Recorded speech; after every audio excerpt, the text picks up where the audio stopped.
we go, and it's Nico Rosberg, and Hamilton's onto the grass, and Hamilton's had a massive crash, and he's crashed into his teammate. The two massive silver arrows have crashed on the opening lap.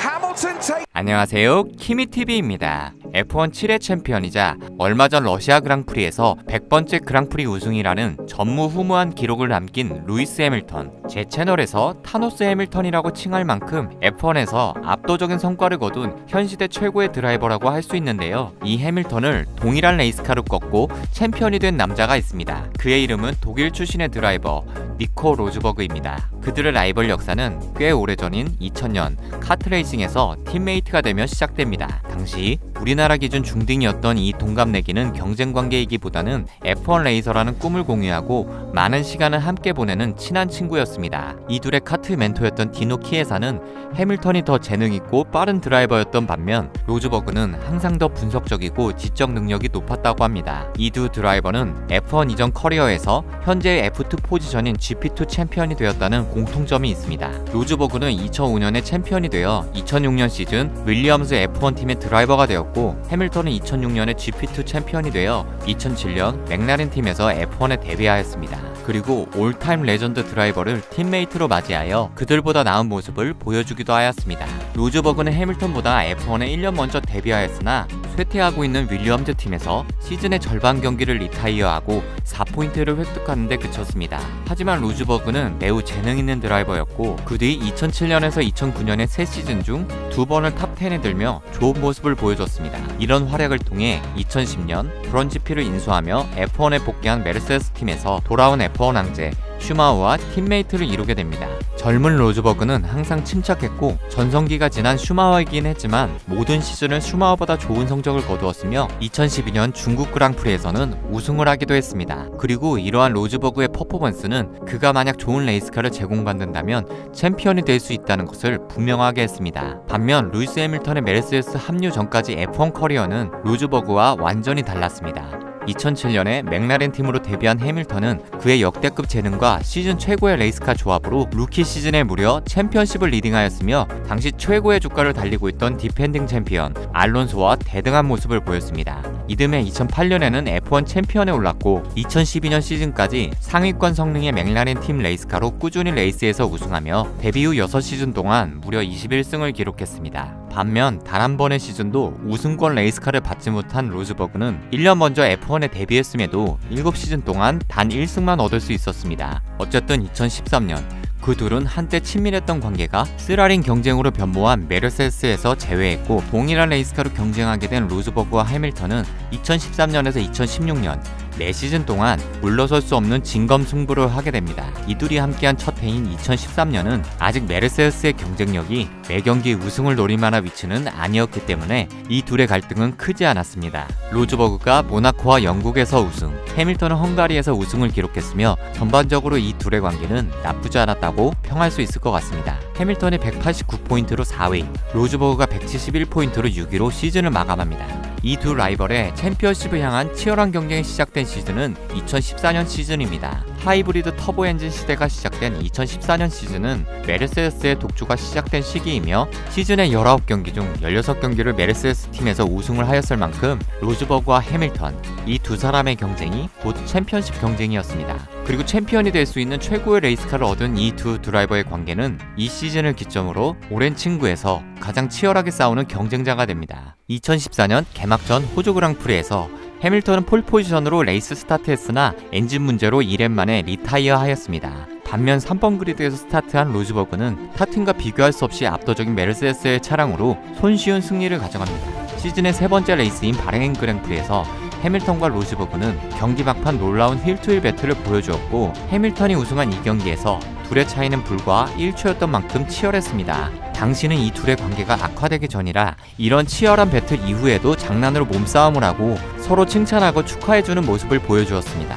하지만 이러한 훈훈한 모습 뒤에 반전이 있었는데, 그것은 로즈버그가 해밀턴과 휠투휠 배틀을 하는 일부의 시간 동안 메르세데스 팀에서 금지한 엔진 모드를 사용하여 엔진 파워를 높이고 해밀턴은 10월 시도한 것이었습니다. 이 엔진 모드는 전원 장치에 과도한 부담을 주고 엔진 수명을 단축시킬 수 있어 메르세데스 팀 내부적으로 허용되지 않았던 엔진 설정이었습니다. 그리고 해밀턴은 메르세데스 팀이 말레이시아 그랑프리에서의 그의 퍼포먼스 데이터를 분석하여 로즈버그에게 제공하였고 이것이 로즈버그에게 유리하게 작용했다는 것을 알게 되었습니다. 이로 인해 이 둘의 긴장감이 조성되기 시작했습니다. 해밀턴은 개막전을 레이스카 문제로 리타이어한 후 5차전 스페인 그랑프리까지 4연승을 기록했습니다. 스페인 그랑프리에서 로즈버그는 해밀턴에게 불과 0.636초 차이로 아쉽게 우승을 놓쳤습니다. 경기 막판 페이스가 더 좋았던 로즈버그는 1렙만 더 있었으면 해밀턴을 따라잡고 추월할 것으로 생각했습니다. 하지만 로즈버그가 스페인을 떠날 때까지 알지 못했던 것은 해밀턴이 경기 막판 금지된 엔진 모드를 사용하면서 그를 막았다는 것입니다. 다음 경기 모나코로 향하는 동안 이 사실을 알게 된 로즈버그에게 해밀턴은 더 이상 친구가 아니고 경쟁자가 되었습니다. 모나코 그랑프리는 둘의 사이가 공식적으로 틀어지게 된 시점이었습니다. 지난 스페인 그랑프리에서 챔피언십 선두를 해밀턴에게 뺏긴 로즈버그는 모나코에서 해밀턴을 어떻게든 저지해야겠다고 생각했습니다. 하지만 해밀턴은 3개의 연습 세션에서 모두 로즈버그보다 우위를 점했고 Q2까지도 가장 빠른 기록을 내고 있었습니다. Q3의 첫 번째 시도에서 해밀턴과 0.059초 차이로 가까스로 좋은 성적을 냈고 잠정적인 폴 포지션이 되었습니다. 그리고 두 번째 예선 시도에서 로즈버그는 옐로우 플래그 상황을 만들었고 결국 해밀턴은 두 번째 플라잉 랩을 마치지 못하고 예선을 마쳤습니다. 추월이 어려운 C가지 서킷인 모나코에서의 예선 결과는 어떤 그랑프리보다 중요했고 해밀턴은 이러한 로즈버그의 행동이 고의적이었다고 확신했습니다.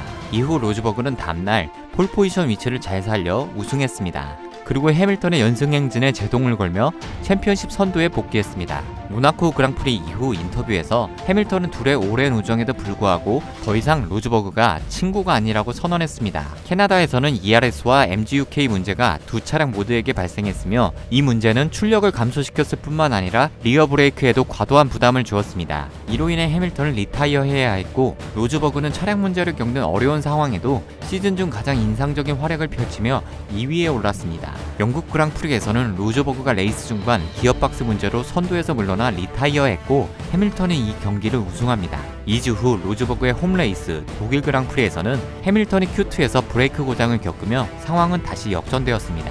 해밀턴은 16위로 레이스 스타트하여 3위로 레이스 피니시하며 로즈버그와의 챔피언십 경쟁의 손해를 최소화했습니다. 헝가리 그랑프리에서는 해밀턴이 예선에서 엔진 화재가 나며 기록을 내지 못해 피트레인에서 출발하고 로즈버그가 폴포지션에서 출발하는 상황에서 두 사람이 이번 레이스에서 충돌할 가능성은 작아 보였습니다.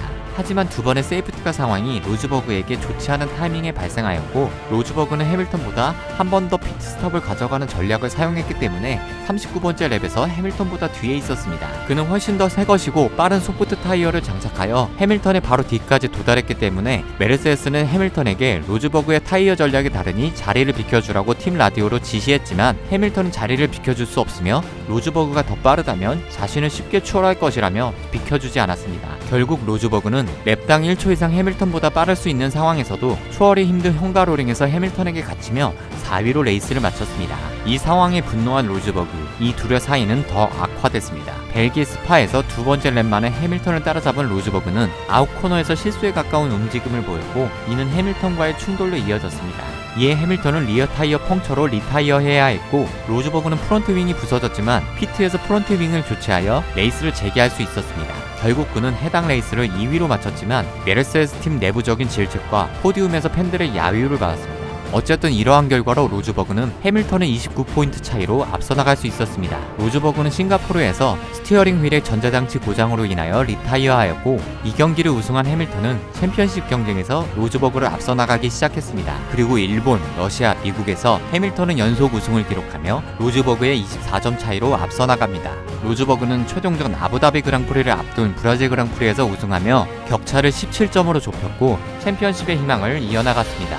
F1 역사상 유일하게 최종전 더블 포인트 제도가 있었던 최종전 아부다비 그랑프리에서는 로즈버그가 해밀턴에게 17포인트 뒤져 있었으나 더블 포인트 제도로 인하여 역전의 가능성은 충분히 있었습니다. 그가 우승을 하고 해밀턴이 3위 이하로만 피니시한다면 역전할 수도 있던 상황. 그리고 로즈버그는 역전의 발판으로 아부다비에서 폴포지션을 차지합니다. 하지만 이번 그리드에서 출발한 해밀턴은 레이스 스타트에서 로즈버그를 추월하여 1위로 올라갔고 레이스를 리드했습니다. 또한 경기 중 로즈버그는 ERS 문제로 출력이 급격히 저하되며 결국 14위, 노포인트로 피니시하게 됩니다. 그 결과 해밀턴이 2008년 이후 6년 만에 F1 챔피언이 되었으며 로즈버그는 지난 2013년에 이어 해밀턴에게 패배했습니다. 2014년 시즌 해밀턴은 11번의 우승과 7번의 폴포지션, 로즈버그는 5번의 우승과 11번의 폴포지션을 기록했습니다. 이후 2015년에서 2016년 시즌의 둘의 경쟁 이야기는 2부에서 이어집니다. 키미TV의 이야기가 재미있으셨다면 구독, 좋아요, 알람 설정을 부탁드립니다. 시청해주셔서 감사합니다.